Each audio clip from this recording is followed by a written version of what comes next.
मरने के बाद स्वर्ग के द्वार पर 4 व्यक्ति खड़े थे। इन 4 व्यक्तियों में पहला राजा था, दूसरा एक बिजनेसमैन था, तीसरा पंडित था और चौथा एक आम आदमी मजदूर था। किसी को भी यह पता नहीं था कि कौन स्वर्ग के अंदर प्रवेश कर पाएगा और कौन वहीं से वापस लौटा दिया जाएगा। सब स्वर्ग का दरवाजा खुलने की राह देख रहे थे और आपस में बातें कर रहे थे। जैसे कि राजा को मरने से पहले से ही आदत थी, उसने अपनी बात सबसे पहले बताई। राजा ने कहा, मैं बहुत प्रख्यात राजा हूँ, मैंने धरती पर अपना बहुत नाम कमाया है, इसलिए पूरी संभावना है कि मैं ही स्वर्ग में जाऊंगा। फिर व्यापारी ने अपनी बात सामने रखी, वह बोला, मैंने धरती पर खूब धन कमाया और उस धन से मैंने सैकड़ों लोगों की मदद की, इसलिए मैं ही स्वर्ग का हकदार हूँ। अब बारी थी पंडित की, तो पंडित ने मुंह खोला और सबको यह कहा, चाहे तुम जो सोच लो, लेकिन यह बात तो तय है कि स्वर्ग के दरवाजे खुलेंगे तो मेरे लिए ही। सब जानते हैं कि पंडित दिन रात भगवान को याद करते हैं, इसलिए स्वाभाविक है कि स्वर्ग में पंडित का स्वागत किया जाए। जब सब ने अपना अपना पक्ष रख दिया, तब सबकी नजर उस मजदूर पर थी जो चुपचाप अपनी नजरें नीचे झुकाए बिना कुछ बोले वहीं पर खड़ा रहा। स्वर्ग का दरवाजा खुला और वहां पर एक देवदूत आकर खड़ा हो गया। देवदूत के हाथों में एक पुस्तक थी जिसमें इन सभी के कर्मों के बारे में लिखा हुआ था। देवदूत ने सबसे पहले राजा को अपने पास बुलाया और उसको पूछा, तुम बताओ, तुमने अपने जीवन में क्या क्या अच्छे कर्म किए हैं? मैं उन्हें इस पुस्तक में देखकर फैसला करूंगा कि तुम्हें अंदर आने देना है या नहीं। राजा ने कहा, मेरा राज्य जितना बड़ा था उतना ही समृद्ध था और मेरी राज्य के सभी लोग खुशहाल थे। सभी बड़े आनंद से रहते थे, मैंने उन्हें कभी भी किसी भी चीज की कमी नहीं होने दी। यही मेरे अच्छे कर्म है। देवदूत ने अपने पुस्तक में देखा और देखने के बाद राजा से कहा, तुम सच बोलते हो, तुमने अपने राज्य की प्रजा को बहुत सुखी रखा था, लेकिन तुमने अपने राज्य की सीमा बढ़ाने के लिए जितने युद्ध किए थे, उन युद्ध की वजह से हजारों सैनिकों ने अपनी जान गंवा दी थी। उन हजारों सैनिकों के परिवार के दुख का कारण तुम बने थे, इसलिए तुम स्वर्ग में नहीं आ सकते। अब बारी थी व्यापारी की।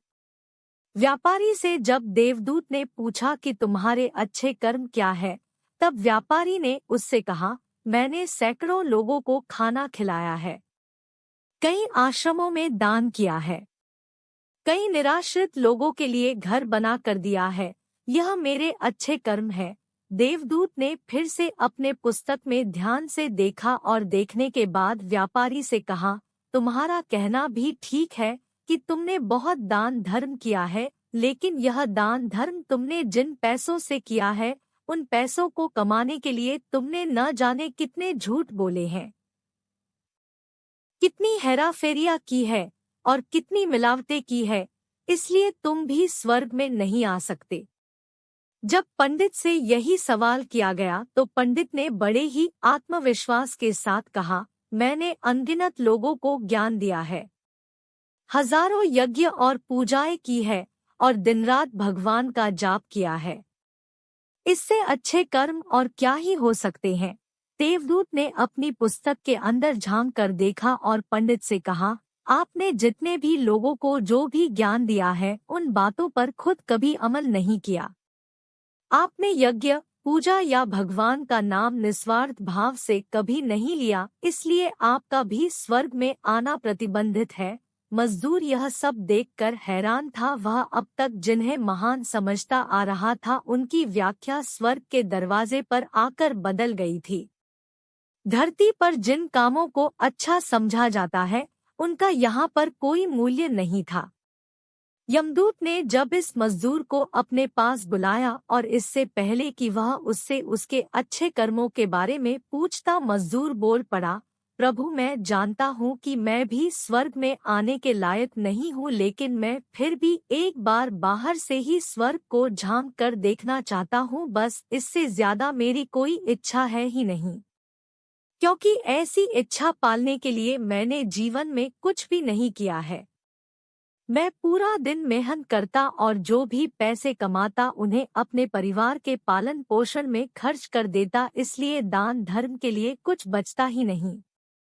लोगों की भला मैं क्या सेवा करता, क्योंकि काम के बाद जो थोड़ा सा समय मिलता उसको अपने ही बूढ़े माँ बाप की सेवा में बिता देता। और यह सब करने के बाद मैं कभी कभी मंदिर भी चला जाता और भगवान से जैसा भी मुझे दिया है उस जीवन के लिए धन्यवाद कहता। देवदूत ने अपनी पुस्तक में बड़े ध्यान से देखा और थोड़ी देर देखते ही रहा। फिर उसने मजदूर से पूछा कि तुम याद करके बताओ, तुमने कभी तो कोई अच्छा काम किया होगा। मजदूर ने थोड़ी देर सोचने के बाद बोला, हाँ मुझे थोड़ा थोड़ा याद है। एक बार मैं बहुत भूखा था और मैं खाना ही खाने बैठा था कि एक बहुत ही कमजोर कुत्ता जो ठीक से चल भी नहीं पा रहा था, वह मेरे पास आ गया और मेरे खाने को देखने लगा। तब मैंने अपनी रोटी उसे खिला दी थी और उस दिन मैं खुद भूखा सोया था। मजदूर की बात सुनने के बाद देवदूत मुस्कुराया और मजदूर को बड़े सम्मान से स्वर्ग के अंदर लेकर गया। दोस्तों, अच्छे कर्म लोभ मोह माया इन सब भाव में आकर नहीं किए जाते और ना ही उन्हें अच्छे कर्मों की श्रेणी में गिना जाता है। निस्वार्थ भाव से किया गया एक ही अच्छा कर्म भी आपके जीवन के सारे पाप धोने की शक्ति रखता है। इसलिए जब भी मौका मिले निस्वार्थ भाव से और अच्छे मन से अच्छे कर्म किया करें।